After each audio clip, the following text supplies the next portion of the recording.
So excited to introduce your next comedian. She is new to Charlotte, so she has no friends. Put your hands together for Aine Hunt.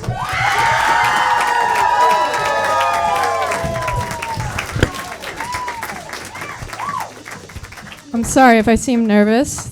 There was a female truck driver behind me on the way here. I used to watch those cult documentaries and I would think to myself, wow, I would be a terrible cult member. And then I joined a sorority and it turns out I was right. I am bad at being in a cult. I was really bad at being in a sorority, but I wanted to be involved. It was sort of like if someone from Jonestown kept spilling the Kool-Aid, but they kept him around because his heart was in the right place. My sorority had this issue where this mentally ill man would stand outside our house for hours at night and just watch us through the window. And we could tell he was mentally ill because he was watching the girls from the ugly sorority get changed. He didn't realize if he just took 3 steps to the right, he could be watching the skinny girls in Alpha Phi get changed into their silk pajamas. I'm single, which I'm sure you can tell by my overall demeanor.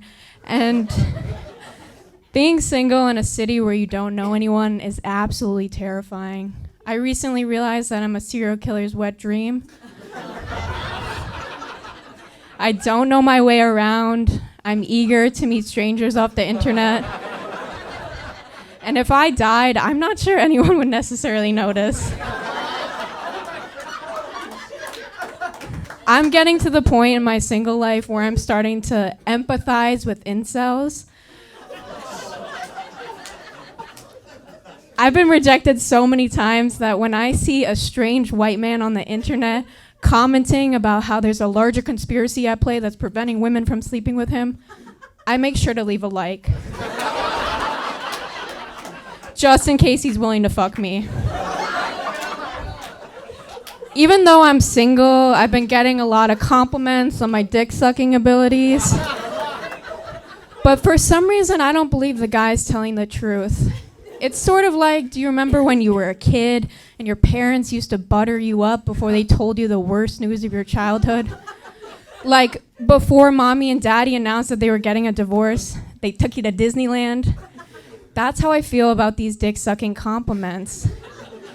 It feels like he's just buttering me up so that when he tells me I have to go get tested for HPV, I'm like skipping on my way to the clinic.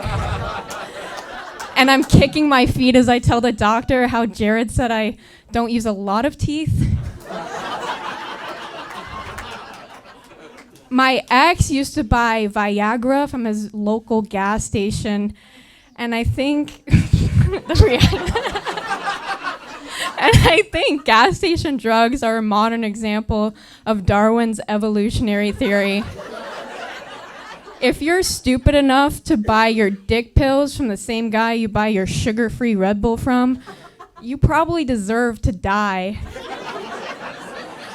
And I understand, like, the FDA and Joe Biden have a lot on their plate right now, but someone needs to immediately stop the sale of Alpha Rhino Viagra pills. Because I speak from experience when I say they will turn your pubic hair white. I don't know if it's because I'm single or if it's because I'm a raging asshole, but I hate seeing couples go to Trader Joe's together. You're telling me you're taking up double the amount of space in this small-ass store because you wanted to teach Jared what a fucking shallot looks like? Why should I have to pay the price for that? In general, I don't understand the appeal of bringing your boyfriend to the grocery store. Like, it's not like he's some sort of special needs beagle that you were guilted into adopting.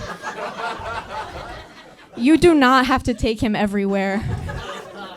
I think couples lack critical spatial awareness. They don't understand how close too close is in public.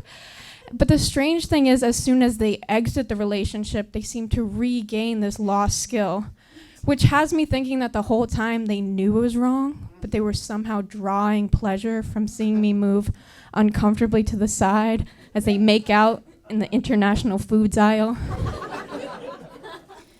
I've been reading the news a lot recently. I like to stay educated. And by news, I do mean the Daily Mail Snapchat thing.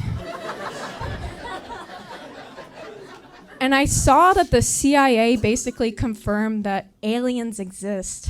And if aliens are real, they are actively targeting the people we are least likely to believe. Like, have you ever watched one of those alien documentaries? Who gets abducted? Children, old people, people with a history of schizophrenia. And it's okay, I'm allowed to say that. I'm allowed to make fun of people with schizophrenia because, honestly, they have more people in their corner. I do wish aliens were allowed to kidnap, like, normal people for a change, like a Deloitte intern, or a housewife who doesn't have a history of substance abuse.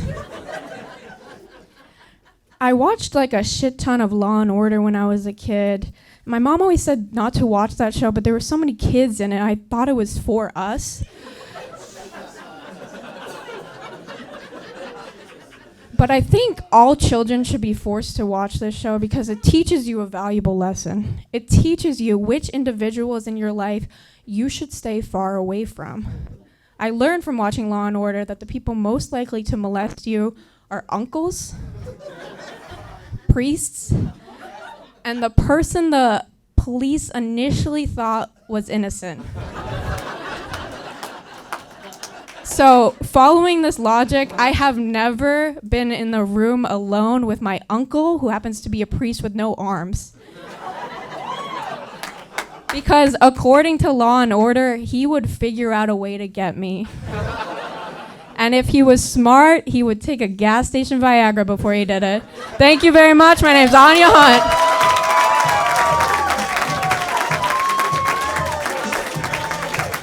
Keep it going for Aine Hunt, everybody!